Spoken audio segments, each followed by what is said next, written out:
रावण जब बाणविद्ध होकर भूशायी हो गया, उसके प्राण अभी निकले नहीं थे। इतना बड़ा असुरराज, भला एक झटके में कैसे प्राण निकलते। सभी बंदर, भालू, लक्ष्मण, हनुमान, राम उसके चारों ओर खड़े हो गए। राम की सेना जय घोष कर रही थी। आकाश में देवताओं के विमानों का जमघट सभी प्रभु के जय जय कर रहे थे। एक विभीषण ही सबसे दुखी था।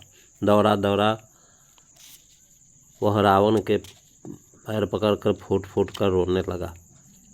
राम ने सभी को जयघोष बंद करने का संकेत किया। इधर राम ने लक्ष्मण से कहा, अनुज, रावण बहुत बड़े ज्ञानी हैं, उनसे जाकर विनम्रतापूर्वक कुछ नीति की बातें सीख लो। इससे पहले कि लक्ष्मण आगे बढ़ते, रावण ने विभीषण को पहले तो भ्राता विरोधी कुलद्रोही कहकर धिक्कारा, फिर क्षमा भी कर दिया। कहा, राम को पास बुला, मेरी अंतिम इच्छा नहीं पूरी करेंगे। शोकाकुल विभीषण तेजी से राम के पास आया और राम मरणासन्न रावण के पास पहुँचे। कहिए रावण, हे राम, क्या आप मेरी अंतिम इच्छा नहीं पूरी करेंगे?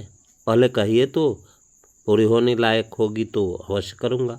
आप बहुत ही समझदार हो, आज तो सीधे वर दे देते हैं। तभी तो भस्मासुर ने उन्हें परेशान कर दिया था। अस्तु हे रावण, अपनी अंतिम इच्छा बताइए। हे प्रभु, भविष्य में आपकी जब तक विजय जयंती मनाई जाए, आपके साथ मेरा भी स्मरण होता रहे। हे रावण, आपका स्मरण विजयादशमी को आपके भाई कुंभकर्ण और वीर श्रेष्ठ पुत्र मेघनाथ के साथ बड़े ऊंचे पुतले बनाकर उसे समारोह पूर्वक जलाकर लोग करेंगे। इस तरह आप अमरत्व को प्राप्त करेंगे। रावण प्रसन्न हो गया। राम ने आगे कहा, हे रावण, विजयादशमी का यह पुतला दहन समारोह कलयुग में और जोर से नगर नगर, गांव गांव, कस्बे कस्बे, मैदान मोहल्ले उत्साहपूर्वक मनाया जाएगा।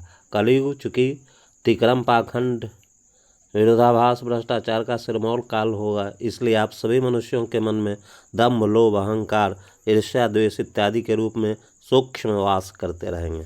रावण ने कहा, आप धन्य हो राम। राम ने फिर कहा, इतना ही नहीं, प्रत्येक आने वाली विजयादशमी को आप तीनों के ऊंचे से ऊंचे पुतले बनाने की होड़ मच जाएगी। दूसरे देशों में बसे भारतवंशी भी भिन्न भिन्न देशों में यही पाखंड करेंगे। स्वदेश में ऐसे कार्यक्रम का आंखों देखा हाल रेडियो युग में और लाइव टेलीविज़न युग में सुनाया दिखाया जाएगा।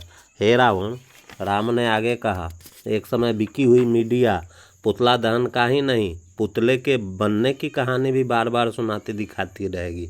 दिल की बात लोग सुनेंगे नहीं, क्योंकि अगले युग में कृष्ण रूप में भक्त अर्जुन को अपने वास स्थान का पता ईश्वर सर्वभूतानां हृदय से अर्जुन तिष्ठति बता दूंगा। इसलिए पाखंड और भ्रष्टाचार के आगार कलयुग में मन की ही बात अधिक होगी। प्रतिवर्ष Guinness book of world record update होता रहेगा और आप तीनों के सबसे ऊंचे पुतले की प्रतिस्पर्धा बनी रहेगी। अति प्रसन्नता से रावण के उड़ सांस चलने लगी। सब समझ गए कि इनका अंत समय आने वाला ही है। उन्होंने कहा, हे रावण, इससे पहले कि आप प्रयाण करें, मेरे अनुज को कुछ नीति ज्ञान दे दे, जल्द बुलाओ।